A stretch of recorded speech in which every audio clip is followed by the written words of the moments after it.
नमस्कार बच्चों, मैं रुचि सक्सेना आपका अपने चैनल पर बहुत बहुत स्वागत करती हूँ। आज मैं आपको राहुल सांकृत्यायन द्वारा लिखा गया यात्रा वृत्तांत लहासा की ओर पढ़ाने जा रही हूँ। बच्चों, लहासा की ओर एक यात्रा वृत्तांत है और इसमें राहुल सांकृत्यायन जी ने सन 1929-30 में नेपाल से तिब्बत के कठिन रास्तों का बहुत ही रोमांचक वर्णन किया है। यहाँ पे सबसे पहले समझना ज़रूरी है कि आपका लहासा की ओर पाठ क्या है। लहासा तिब्बत की राजधानी है और तिब्बत की राजधानी लहासा की ओर जाने वाले जो कठिन रास्ते हैं उनका लेखक ने बहुत ही सुंदर रोमांचक शैली में यहाँ पर वर्णन किया है। उन्होंने इस यात्रा वृत्तांत में हमें उस समय के तिब्बती समाज के बारे में भी जानकारी दी है। तो हम लोग अब अपना पाठ शुरू करते हैं। पाठ है लहासा की ओर। वह नेपाल से तिब्बत जाने का मुख्य रास्ता है। फरेकिंगपो का रास्ता जब नहीं खुला था तो नेपाल ही नहीं, हिंदुस्तान की भी चीज़ें इसी रास्ते तिब्बत जाया करती थीं।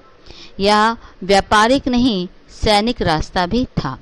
इसलिए जगह जगह फौजी चौकियां और किले बने हुए हैं जिसमें कभी चीनी पलटन रहा करती थी। आजकल जो है बहुत से फौजी मकान गिर चुके हैं और दुर्ग के किसी भाग में जहां किसानों ने अपना बसेरा बना लिया है।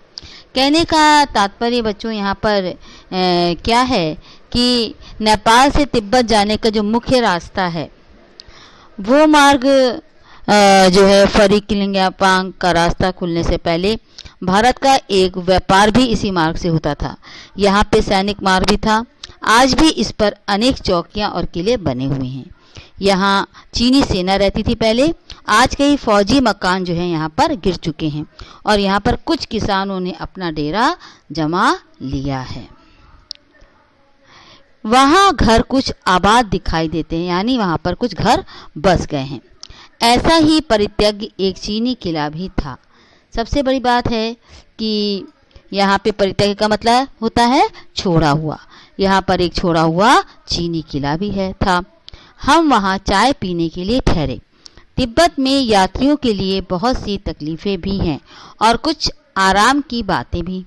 वहाँ जाति पाति छुआछूत का सवाल ही नहीं है और न औरतें पर्दा ही करती हैं। बहुत निम्न श्रेणी के भिखमंगों को लोग चोरी के डर से घर के भीतर नहीं आने देते, नहीं तो आप बिल्कुल घर के भीतर चले जा सकते हैं, चाहे आप बिल्कुल अपरिचित हों। अपरिचित माने चाहे किसी को आप जानते हो या ना जानते हो, तब भी घर की बहू या सासू को अपनी झोली में से चाय दे सकते हैं। वो आपके लिए उसे पका देगी। मक्खन और सोडा नमक दे दीजिए। वो चाय चौड़ी में कूटकर उसे दूध वाली चाय के रंग की बना के मिट्टी के टोटीदार बर्तन में रखकर आपको दे देगी। यदि बैठक की जगह चूल्हे से दूर है और आपको डर है कि सारा मक्खन आपकी चाय में नहीं पड़ेगा, तो आप खुद जाकर चौड़ी में चाय मथ कर ला सकते हैं। चाय का रंग तैयार हो जाने पर फिर नमक मक्खन डालने की ज़रूरत होती है।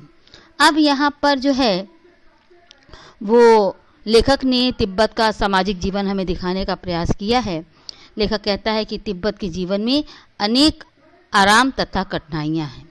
यहाँ पर जाति पाति छुआछूत बिल्कुल भी नहीं है। औरतें भी पर्दा नहीं करती हैं और जो छोटी श्रेणी के भिखमंगों को छोड़कर कोई भी अपरिचित व्यक्ति घर के भीतर जा सकता है और वहाँ के सास बहू से अपने लिए चाय बनवा सकता है। वहाँ की चाय मक्खन और सोडा नमक मिलाकर और चौड़ी में कूटकर मिट्टी के टोटीदार बर्तन में परोसी जाती है। तो मेरे ख्याल से इतना लेसन आप लोगों को समझ में आ गया होगा। और अब हम लोग आगे देखते हैं कि क्या वहाँ का सामाजिक परिवेश कैसा था, ठहरने का प्रबंध कैसा था। परित्यक्त चीनी किले से जब हम चलने लगे तो एक आदमी राहदारी मांगने आया। राहदारी क्या होती बच्चों? यात्रा करने का कर यानी टैक्स। हमने वह दोनों चिटें उसे दे दी। चिटें क्या होती हैं? पर्ची होती हैं। शायद उसी दिन हम थोटला के पहले के आखिरी गांव में पहुंच गए थे। यहाँ भी सुमति के जान पहचान के आदमी थे और भिखमंगे रहते भी ठहरने के लिए अच्छी जगह मिली। हम लोग क्योंकि उस समय भिखारी के वेश में थे, इसलिए भी हमको यहाँ पर आराम से अच्छी जगह रहने को मिल गई। 5 साल बाद हम इसी रास्ते लौटे थे और भिखमंगे नहीं थे, एक भद्र यात्री के वेश में घोड़ों पर सवार होकर आए थे। अब लेखक बताता है कि जब हम यहाँ पर वापस आने में हमको 5 साल का समय लग गया। उस समय हमने अच्छे कपड़े पहन रखे थे और हम लोग घोड़े पर सवार थे, किंतु उस वक्त किसी ने हमें रहने के लिए जगह नहीं दी और हम गांव की एक सबसे गरीब झोपड़ी में ठहरे थे। बहुत कुछ लोगों की उस वक्त की मनोवृत्ति पर ही निर्भर है और खासकर शाम के वक्त छग पीकर बहुत कम होश हवास को दुरुस्त रखते थे। यानी छग नामक एक पेय पदार्थ होता है, वो पी लेते थे। उसके बाद वो किसी का ख्याल वहाँ के लोग नहीं रखते थे। सबसे बड़ी चीज़ देखिए, यहाँ पर मदरा जैसा एक पेय पदार्थ होता है जिसको हम छग कहते हैं। यहाँ पे लेखक ने बहुत सी जगह तिब्बती भाषा का प्रयोग भी किया है, जो हमें जगह जगह देखने को मिलता है। यानी यहाँ पे ठहरने का प्रबंध कैसा था, लेखक बताता है। जब परित्यक्त चीनी किले में चला तो एक आदमी राहदारी मांगने लगा। लेखक ने अपनी और अपने साथी सुमति की चीटें यानी पर्ची उसे दे दी। सुमति की जान पहचान के कारण उसे थोतला के आखिरी गांव में ठहरने के लिए अच्छी जगह मिल गई। पिछली बार जब वे घोड़ों पर सवार होकर वहां आए थे तब उन्हें गरीब झोपड़ी में ठहरना पड़ा था। इस बार वे भिखमंगे के वेश में यात्रा पर थे। तो यानी शाम के समय जब सभ्य रूप में वो आए तो लोग छग के कारण किसी का ध्यान नहीं रखते थे, अपने होश आवास में नहीं रहते थे, इसलिए यहाँ पर उनको थोड़ी सी दिक्कत का सामना करना पड़ा। अब हमें सबसे विकट डांडा थोडला पार करना था। डांडे तिब्बत में सबसे खतरे की जगह है। 16-17 हज़ार फीट की ऊंचाई होने के कारण उनके दोनों तरफ मीलों तक कोई गांव गिराव नहीं होते। नदियों के मेड़ और पहाड़ों के कोनों के कारण बहुत दूर तक आदमी को देखा नहीं जा सकता। डाकुओं के लिए यही सबसे अच्छी जगह है। तिब्बत में गांव में आकर खून हो जाए तब तो खूनी को सजा भी मिल सकती है, लेकिन इस निर्जन माने सुनसान स्थानों में मरे हुए आदमियों के लिए कोई परवाह नहीं करता। सरकार खुफिया विभाग और पुलिस पर उतना खर्च नहीं करती और वहाँ गवाह भी तो नहीं मिल सकता। डकैत पहले आदमी को मार डालते हैं, उसके बाद देखते हैं कुछ पैसा है कि नहीं। अब देखिए, यहाँ पर सबसे पहले बताया गया कि वहाँ का जो स्थिति थी कैसी थी। यहाँ पर डांडी तिब्बत में सबसे खतरनाक जगह मानी जाती थी। एक तो 16-17 हज़ार फीट की ऊंचाई पे होने के कारण दोनों तक गांव नहीं थे, बिल्कुल खाली ऊंचाई पर था। नदियों के मेड़ पहाड़ों के कोने के कारण यहाँ पर डाकू आराम से छिप सकते थे और यहाँ पर डाकुओं के लिए सबसे अच्छी जगह थी। यहाँ लूटपाट के लिए उनको बड़ा आराम था। तिब्बत में अगर किसी का खून हो जाता था तो वहाँ पर कोई उसकी परवाह नहीं करता था। वहाँ पे खूनी को सज़ा भी नहीं मिल सकती थी क्योंकि वहाँ पर कोई उनकी परवाह ही नहीं करता था।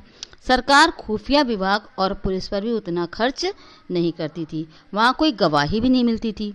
डकैत क्या करते थे, पहले आदमी को मार डालते थे और उसके बाद देखते थे उनके पास पैसा है कि नहीं। क्यों ऐसा होता था, सबसे पहले समझना जरूरी है। हथियार का कानून ना रहने के कारण यहाँ लाठी की तरह लोग पिस्तौल बंदूक लिए फिरते हैं। जैसे हम लोग डंडा लेके घूमते हैं, वैसे वहाँ पर लोग क्या करते थे, लाठी की तरह जो है पिस्तौल और बंदूक लिए घूमा करते थे। डाकू यदि जान से ना मारे तो खुद उसे अपने प्राणों का खतरा है। गांव में हमें मालूम हुआ कि पिछले ही साल थोटला के पास खून हो गया। शायद खून की हम उतनी परवाह नहीं करते क्योंकि हम भिखमंगे थे और जहाँ कहीं वैसी सूरत देखते टोपी उतार जीप निकाल कुची दया कर दो 1 पैसा कह के भीख मांगने लगते। लेकिन पहाड़ की ऊंचाई थी, पीठ पर सामान लाद कर कैसे चलते। अगला पड़ाव 16-17 मील से कम नहीं था। मैंने सुमति से कहा, यहाँ से लंकोर तक के लिए 2 घोड़े कर लो, सामान भी रख लेंगे और चढ़े चलेंगे। यानी वहाँ पर वो लोग भिखारी के भेष में थे, उनको इस बात की परवाह भी नहीं थी कि अगर हमें रास्ते में कोई डाकू मिल गया तो हम क्या करेंगे। वो भिखारियों की तरह एक्टिंग करते और जहाँ किसी को ऐसा देखते कि वो लगे डाकू है, टोपी उतारते जीभ निकालते और कुची माने दया करो 1 पैसा दे दो, भीख मांगने लगते। इस प्रकार वो अपना सामान पीठ पर लाद कर जा रहे थे। उनको आगे 16-17 मील से कम नहीं चलना था। तो सुमति से उन्होंने कहा कि अब हमें 1 घोड़ा कर लेना चाहिए, सामान लाद लेना चाहिए, उस पर बैठ लेना चाहिए। दूसरे दिन हम घोड़ों पर सवार होकर ऊपर की ओर चले। डांडे से पहले एक जगह चाय पी और दोपहर के वक्त डांडे के ऊपर जा पहुँचे। हम समुद्र तल से 17-18 हज़ार फीट ऊंचे खड़े थे। हमारी दक्षिण तरफ पूरब से पश्चिम की ओर हिमालय के हजारों श्वेत माने सफ़ेद शिखर चले गए। भीटे की ओर भी दिखने वाले पहाड़ बिल्कुल नंगे थे। वहाँ पर बर्फ़ नहीं थी, ना वहाँ बर्फ़ की सफ़ेदी थी, ना किसी तरह की हरियाली थी। उत्तर की तरफ बहुत कम बर्फ़ वाली चोटियाँ दिखाई पड़ती थीं। सर्वोच्च स्थान पर डांडे के देवता का स्थान था, जो पत्थरों के ढेर, जानवरों की सींगों और रंग बिरंगे कपड़े की झाड़ियों से सजाया गया था। सबसे पहले अब हमें बराबर उतराई पर चलना था। चढ़ाई तो कुछ दूर थोड़ी मुश्किल थी, लेकिन उतराई बिल्कुल नहीं। शायद 2-1 और सवार साथी हमारे साथ चल रहे थे। मेरा घोड़ा कुछ धीमे चल रहा था। मैंने समझा कि चढ़ाई की थकावट के कारण ऐसा कर रहा है और उसे मारना नहीं चाहता था। धीरे धीरे बहुत पिछड़ गया और मैं दोनों विवक्षों की तरफ अपने घोड़े पर झूमता हुआ चला जा रहा था। जान नहीं पड़ता था घोड़ा आगे जा रहा है या पीछे। जब मैं जोर देने लगता तो वो और सुस्त पड़ जाता। एक जगह 2 रास्ते फूट रहे थे। मैं बाएं का रास्ता ले 1.5 मील चला गया।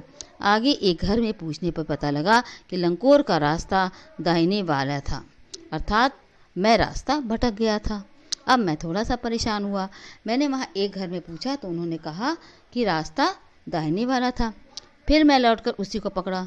4-5 बजे के करीब मैं गांव से मील भर पर था, जो सुमति इंतज़ार करते हुए मिले। वहाँ पर मुझे सुमति पहले से मेरा इंतज़ार करते हुए दिखाई दिए। मंगोलों का मुँह वैसे ही लाल होता है। अब तो वह पूरे गुस्सा में थे, क्योंकि मुझे बहुत देर हो गई थी। उन्होंने बहुत नरमी से जवाब दिया।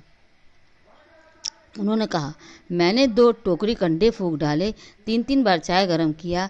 मैंने बहुत नरमी से जवाब दिया, लेकिन मेरा कसूर नहीं है मित्र। देख नहीं रहे हो कैसा घोड़ा मुझे मिला है? मैं तो रात तक पहुंचने की उम्मीद रखता था। खैर, सुमिति को जितनी जल्दी गुस्सा आता था उतनी ही जल्दी वो ठंडा भी हो जाता था। लंकोर में एक अच्छी जगह पर ठहरे थे। यहाँ भी उनके अच्छे यजमान थे। पहले चाय सत्तू खाया गया। रात को गर्मा गर्म थुप्पा मिला। अब हम तिहड़ी के विशाल मैदान में थे, जो पहाड़ों से घिरा टापू सा मालूम होता था, जिसमें दूर एक छोटी सी पहाड़ी मैदान के भीतर दिखाई पड़ती है। उसी पहाड़ी का नाम है तिंगरी समाधि गिरी। आसपास के गांव में भी सुमति के कितने ही यजमान थे। कपड़े की पतली पतली चिरी बत्तियों के गंडे खत्म नहीं हो सकते थे, क्योंकि बोध गया से लाए कपड़ों के ख़त्म हो जाने पर किसी कपड़ों से बोध गया का गंडा बना लेते थे। वो अपने यजमानों के पास जाना चाहते थे। मैंने सोचा ये तो हफ्ता भर उधर ही लगा देंगे। मैंने उनसे कहा कि जिस गांव में ठहरना हो उसमें भले ही गंडे बांट दो, मगर आसपास के गाँव में मत जाओ। इसके लिए मैं तुम्हें लहासा पहुँचकर रुपए दे दूँगा। सुमति ने क्या किया, स्वीकार कर लिया। उसको तो बस पैसे की आवश्यकता थी। दूसरे दिन हमने भरिया ढूंढने की कोशिश की, लेकिन कोई न मिला। सवेरे ही चल दिए होते तो अच्छा था, लेकिन अब 10-11 बजे की तेज़ धूप में चलना पड़ रहा था। अब देखिए यहाँ पे तिहड़ी समाधि गिरी पर क्या हुआ। अब वे तिहड़ी समाधि में जब के विशाल मैदान में थे, उनकी चारों ओर पहाड़ियाँ थीं। विशाल मैदान के भीतर एक पहाड़ी थी जिसका नाम था तिहड़ी समाधि गिरी। उसके आसपास अनेक गांव में, जिसमें सुमति के यजमान रहते थे। सुमति सब जगह जाना चाहते थे ताकि उन्हें गंडा पहुंचा सकें। गंडे क्या होते थे, पतली पतली चिरी बत्तियों से बनते थे। गंडे खत्म हो जाने पर वे और कपड़ों के नए गंडे बना लेते थे।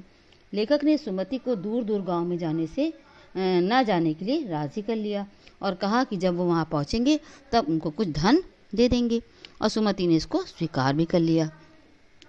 तिब्बत की धूप भी बहुत कड़ी मालूम होती है।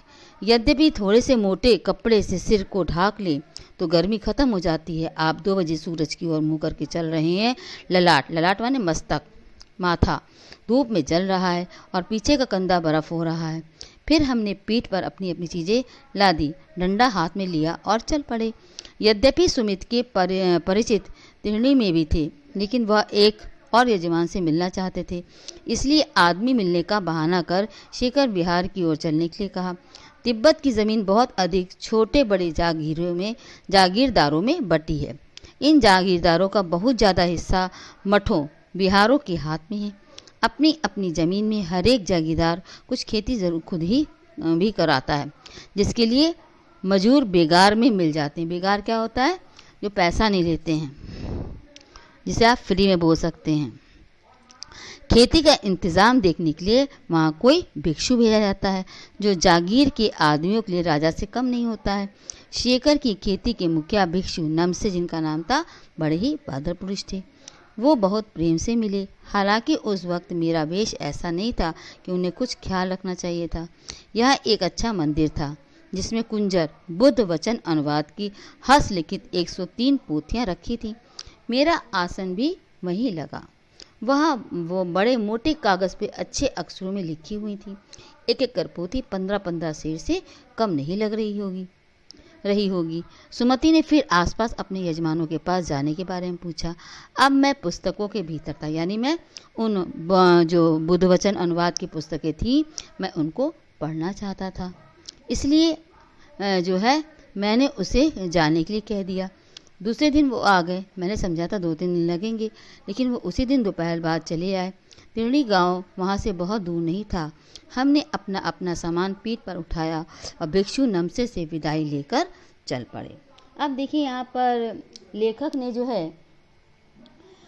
शेखर विहार के विषय में बताया है कि तिब्बत की ज़मीन छोटे छोटे जो है जागीरदारों में बटी है। इन जागीरदारों की काफ़ी हिस्सा मठों बिहारों के हाथ में है। हर जागीरदार बेगार मजदूरों से ही खेती कराता है। खेती का प्रबंध करने के लिए कोई भिक्षु आता है, जिसे राजा के समान आदर सम्मान भी वहाँ पर प्राप्त है। लेखक और सुमति शेखर विहार पहुँचे। उनका मुखिया भिक्षु नमसे भद्र पुरुष था। यद्यपि लेखक का वेश भिखमंगों सा था, फिर भी उन्हें वहाँ पर बड़ा प्रेम मिला।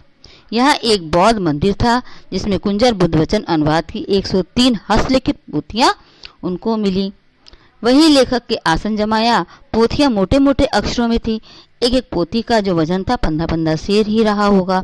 लेखक ने उन पुस्तकों में अपने आप को बिल्कुल डुबो दिया, खो गए, रम गए। सुमति ने अपने यजमानों के पास जाने के लिए कहा तो लेखक ने उन्हें अनुमति दे दी और चलते समय अगले दिन भिक्षु नमसे से विदाई लेकर वो वहाँ से चल दिए।